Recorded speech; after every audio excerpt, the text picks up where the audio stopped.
Mabibigat na kasong human trafficking, forced labor at money laundering ang ibinasura ng korte sa Amerika matapos pumasok sa isang plea bargaining agreement ang akusadong leader ng KOJC na si Marisa Dueñas, ang Human Resources Head ng KOJC sa Van Nuys, California. Sa isang eksklusibong panayam kay Attorney Elvis Balayan, sa ngalan ng mga abogado ni Dueñas at isa sa mga abogado ni Pastor Apollo Siquibuloy, maituturing na isang legal victory ang nasabing kasunduan. Napakaganda po sapagkat sa pamamagitan po ng plea bargaining pumayag ang mga abogado ng Estados Unidos na i-dismiss po yung mga napakabigat na mga krimen na isinampa laban sa kanya, kagaya po ng forced labor, money laundering at saka human trafficking, no? Yung po ay napakabigat na mga krimen at in a sense po, sabi ng abogado ni Marisa Dueñas, iyon ay legal victory, no? Ang nasabing plea bargain agreement sa U.S. Attorney's Office ay pinirmahan noong Lunes si Dueñas at na kanyang abogado na si Attorney John Litchell, habang pinirmahan din ito ni U.S. Attorney Gregory Staples noong Martes. Ipinaliwanag naman ni Balayan ang naging desisyon ni Dueñas sa tanggaping nakalabag ito sa batas sa Amerika sa usapin ng kasal o marriage. Yun po pinasok ni Marisa na part po ng proseso ng Kingdom of Jesus Christ na wala siyang kaalam-alam na ito pala punishable po sa batas ng Amerika. But of course, dahil nga ito ay punishable or pinaparusahan sa Amerika, being krimen, umamin po siya sa yung krimen, no? Ani Balayan, iba kasi ang konsepto ng kasal sa loob ng KOJC at sa batas ng Amerika. At binigyang diin na walang intensyong manloko si Dueñas, kundi upang magpatuloy lang ang gawain ng simbahan na nakatuon sa pagpapalaganap ng salita ng Diyos at pagtulong sa kapwa.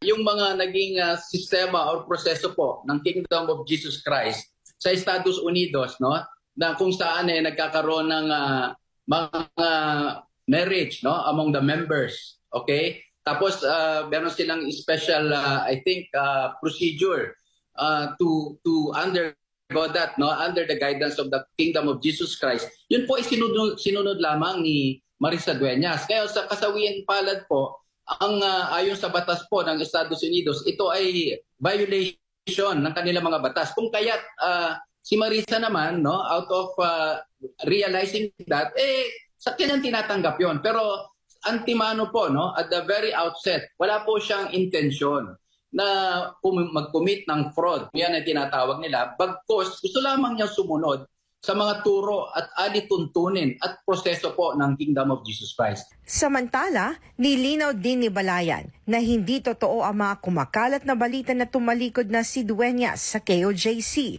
Bagkus, nananatili itong matapat sa simbahan at kay Pastor Apollo Siquibuloy.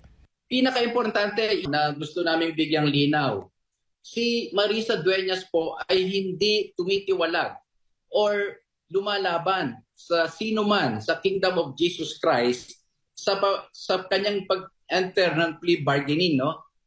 In fact, sinuportahan niya po ang posisyon ng Kingdom of Jesus Christ na talagang walang krimen na forced labor, money laundering at human trafficking. She remains to be a loyal servant or full-time miracle worker po ng Kingdom of Jesus Christ. At kailanman po ay hindi siya tumatalikod sa mga turo ni Pastor Apollo Siquibuloy o sino mang sa mga kasama niya sa Kingdom of Jesus Christ, no? Dagdag pa ni Balayan, ang ginawang hakbang ni Dueñas ay hindi makakaapekto sa iba pang mga kasong kinakaharap ng iba pang akusadong KOJC leader sa Amerika. Dapat natin laging sinasabi na yung US government dismiss yung mga napakaseryosong krimen laban sa kanya. At it does not in any manner, way, or no matter how you look at it, affect, no, or prejudice, no, yung kanyang mga kasamang akusado doon sa mga charges na yun, lalong-lalo na kay Pastor Siquibuloy. Sa huli, mensahe naman ni Balayan na huwag hayaang magpakalat ng fake news sumang intriga ang publiko na pilit idinidiin si Pastor Apollo Siquibuloy na nananatiling inosente sa harap ng batas sa kabila ng mga aligasyong ibinabato sa kanya. Medyo malayo naman sana sa logic, no? Kung may nagkaroon ng si Marisa doon, i-relate mo kay pastor. Maliban na lang gumawa ka ng fake news o intriga, no? May mga sariling hinaharap na kaso dito si pastor at yung kanyang mga kasama akusado. And under our constitution, the presumption of innocence, no, prevails, 'di ba? Until you are proven guilty beyond reasonable doubt.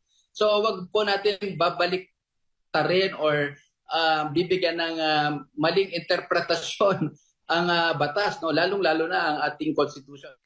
Samantala, kasunod nito, naglabas naman ng pahayag ang KOJC bilang suporta kay Dueñas. Ayon sa KOJC, kinikilala nito ang naging katapatan at sinseridad ni Dueñas sa paglilingkod bilang isang misyonaryo sa Amerika. Bagamat nakalabag ito sa batas ng lupa dahil sa pagnanais na mas makatulong pa sa gawain, mananatili pa ring nangingibabaw ang turo ng Biblia. Kabilang narito ang pagsunod sa batas ng lupa. Kaya naman ayon sa KOJC, patuloy silang susunod sa tamang proseso sa buong tiwalang ipinapaubay ang lahat sa kalooban ng Diyos sa kanyang paggawad ng makalangit na hustisya. Para sa Diyos at Pilipinas kumahal, ito si Hannah Jane Sancho, SM9 News.